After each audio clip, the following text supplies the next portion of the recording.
It isn't too uncommon to hear from Christians that the Bible is a great source for historical knowledge, and to a certain extent, they are partially correct. Historians often look to the Bible as a source of anthropological knowledge, meaning that the book is a great source for understanding the beliefs and culture of societies that existed during the time these books were written.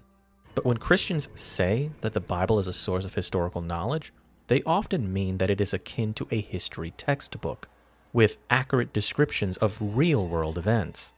This, unfortunately for the devout, is simply untrue. Let's begin not with the story of creation, as I will be covering that in the next segment, but rather let's begin with the story of the Great Flood. This is a story that can be found in the book of Genesis, chapters 6 through 9. Many Christians today still surprisingly believe that the Great Flood actually happened. Yet we have no evidence whatsoever for this globally cataclysmic event.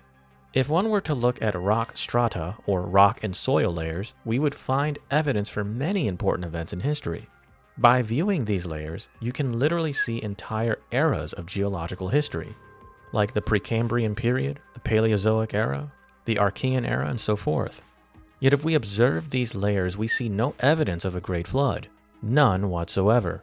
And for the Great Flood to be true, evidence of this event would have to be present in rock layers around the world. Plainly stated, this event did not happen, at least not as told in the book of Genesis. It is certainly possible that this story is inspired by a real flood of some sort, like the creation of the Black Sea. Many stories from the same region, some predating the Bible itself, talk of a great flood, like, for example, the Tale of Gilgamesh. But being inspired by a real event is not the same as actually being a real event.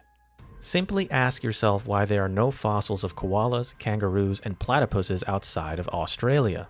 If the Ark story was true, these animals would have landed in the Middle East with the Ark. For them to be in Australia, they'd have to travel there by foot, traversing thousands of miles, while also somehow swimming there once they reached Southeast Asia. Along the way, you'd expect some of these creatures to die off, yet there are zero fossils of these creatures outside of Australia, precisely because they are native to Australia and precisely because the Great Flood never happened. Do you even have any idea how many distinct species of animals exist? It is estimated that there are roughly 3 to 100 million. How did Noah and his family fit 2 of every single species in one nearly Titanic-sized boat? How did they feed them? How did they handle the spread of disease? How did the boat itself not sink? No wooden boat has ever been built that large. Take the Wyoming, which was the largest wooden seacraft ever constructed. It was nearly half the size of the alleged size of the Ark. But because it was made of wood, it would twist and buckle out at sea. Leaks were very common and difficult to manage. It eventually sank in 1924 precisely because of these issues, with the loss of all hands. How did this not happen to the Ark? Especially considering that the Ark was constructed with more primitive tools and building techniques and materials. Suffice it to say, the Great Flood most definitely did not happen. Then there's the story of Exodus. Did you know that scholarly consensus rests on the idea that Moses is largely a mythological figure? As in, he was not a real person, but rather likely inspired on one or more people? Take the parting of the Red Sea as a prime example. There is actually no evidence of or remains of an Egyptian army swallowed by the ocean. Now, I'm aware that misinformation exists on the web claiming otherwise, but believe me when I say it doesn't take much to fact-check those deceptive claims. As a matter of fact, we don't even have conclusive evidence to suggest the Israelites were enslaved by the Egyptians, nor do we have conclusive evidence to confidently assert that they wandered the desert for 40 years. Yet belief in these events continues to exist among Christians, as if they are proven historical facts. We haven't found any evidence for the existence of Sodom and Gomorrah, no evidence for the Garden of Eden, no evidence for the literal Tower of Babel, and, most notably, no truly concrete evidence for the existence of Jesus Christ. When we look to non-Christian sources that mention Jesus, we find that we have very little to work with. Let's start with the Romano-Jewish historian known as Flavius Josephus. From Josephus, we have 2 references to Jesus, one from Antiquities and the other from his book Testimonium. Of these two sources where Jesus is mentioned, only Antiquities is believed to be authentic and unaltered by Christians of the time. In this specific passage from Book 20, Chapter 9, Jesus is merely mentioned as being the one called Christ, and that he was apparently put to death by stoning as opposed to crucifixion. It is important to note that, like the Gospels, Josephus's minor account of Jesus was written decades after Jesus' alleged existence, and was likely just a reference made to stories and tales Josephus was exposed to on his travels. It wasn't an event he actually witnessed, nor are there any real Roman records of this event. Then there is the Roman historian known as Tacitus, who mentioned Jesus once in his work Annals. In Book 15, Chapter 44, Tacitus writes of a man named Christ being put to death by Pontius Pilate.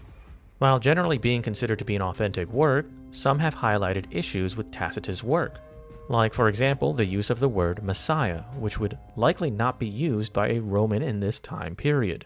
Be that as it may, the words of Tacitus were penned long after the alleged existence of Jesus.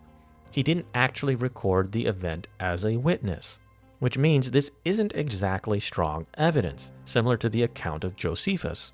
Christ is also mentioned in Islamic writings, albeit he was viewed as being just another prophet and not the Savior.